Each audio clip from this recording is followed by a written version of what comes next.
Let's go 2, 4, 6, 8, 29, 30. Oh, and 19. That's 7, I think. I don't even know if I can count. Coachella. And only because it's just like, if you don't, there's like 35 different wristbands, and if you don't have like the God wristband, like it's very difficult to get anywhere you need to go. Like even if you have the artist one, that is like nowhere close to the God, so you kind of just get left in this big field of people, all wondering. It's like purgatory. People are just like, where do we go? What do we do? What's happening? Am I alive? And then the festival's over and you kind of just feel like jaded from the whole thing. As a band, we camped in our home state of Florida. There was this like campground thing, and we wanted to like really do the camp. So we brought the tents, everything like that, but we didn't have firewood, so we wanted to go chop down a tree to make our own firewood, and we wanted to like build little like toilet holes and stuff. Like we wanted to be very indigenous. So in the middle of, and we also brought whiskey. So that's probably where it all went wrong. We brought whiskey, we started drinking as we're trying to like build our own campsite, and our bass player decided to take the axe and go get a head start on making firewood. He starts chopping and we just hear, you know, gung, gung, and we're just like, okay, this is cool. Like, and then we saw the tree that he was chopping as this massive, you know, big, whatever kind of tree it was, but it would have killed all of us. So we're just like, go over there and chop something else. And so we hear ding, ding, ding, and all of a sudden our campground starts flooding. He hit like a pipeline, and it flooded about 18 different campsites. Families were just screaming, like it was mayhem, and nobody knew what to do. Nobody knew what happened. So we chucked the axe in the woods because we were just like, they're gonna find us. And we got in our band van and literally drove away and off, and we just we didn't pack anything up. We just threw it in the back of the van and left. And we don't know whatever happened to the campsite, but it was just, there was water gushing like at what felt like 2,000 gallons a minute. Just, it was totally destructive, and that's the most horrifying and memorable camping experience of my entire life. Yeah.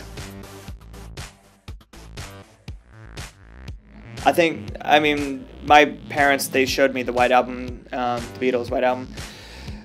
So I think that would probably be, if I could see any album, it would definitely be that one. I mean, there's tons of albums that I just absolutely love that mean a lot to me musically and inspiration-wise, but I think to see the Beatles perform White Album front to back would just be unreal.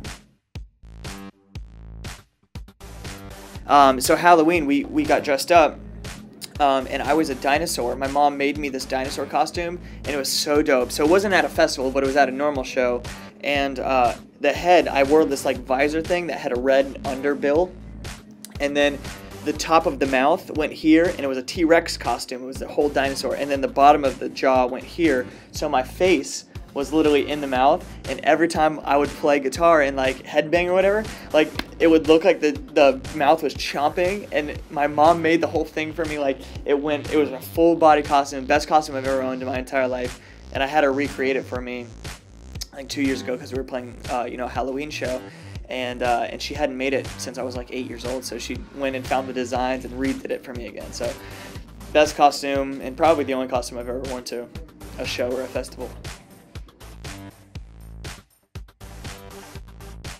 In Las Vegas, we played at the Warped Tour Festival, and it was kind of like a dust bowl. So you were literally breathing in dust, like your booger. It sounds gross, but your boogers were like caked in mud and stuff like that. Your hair was just like, my hair wasn't red anymore. It was like dark brown because of like all the dust that was there. When you would sing and like just need fresh breath, you would just breathe in just like exhaust in dust form, and it was the dirt. There was like layers of dirt on you, and the shower was like drained, or it was like clogged because it couldn't drain all the mud and dirt that was going in. So like none of the showers worked, and you had to like kind of like sleep in it. But I remember we actually, because we made it a big joke or whatever, we burned all of our sheets and all of our clothes. Like we're just like, let's forget that day forever. And that's the dirtiest we've probably ever been. Well, it was Warped Tour Festival, but it was in Arizona, and it was 109 degrees, which I don't know what that would convert to Celsius, but probably about 50 or 50. And whatever's the hottest you could ever imagine it being, that's what it was. and I was standing there doing interviews, and the bottom of my feet, the soles of my shoes, were melting into the pavement. People were cooking eggs on the black top of the pavement, and it was actually so hot that two fans, I don't know if they were our fans or just fans of music that were at the show, actually passed away because it was crazy heat. So that was the worst part about it. You know, you feel for those people that just want to come out and listen to music, and then it ends up being kind of their last days. But yeah, that was the hottest festival. None of the buses could generate the air conditioning because it was too hot. Like they were overheating, so like none of the buses had air conditioning. Like we couldn't wait to get out. It was crazy. It was like 3 or 4 years ago when there was just a heat wave that crushed the entire world, and we all figured out that global pollution is probably fucking up everything.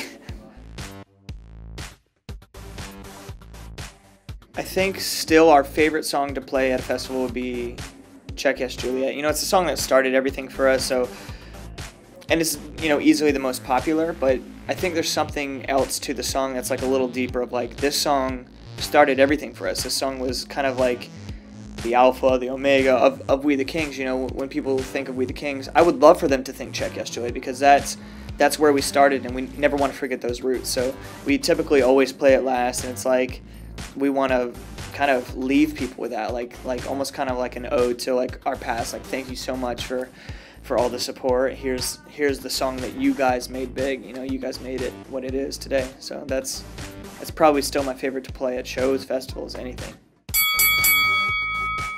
Who do you want Rock Sound to do this with next? Let them know by commenting right down here somewhere. You'll see the comment button.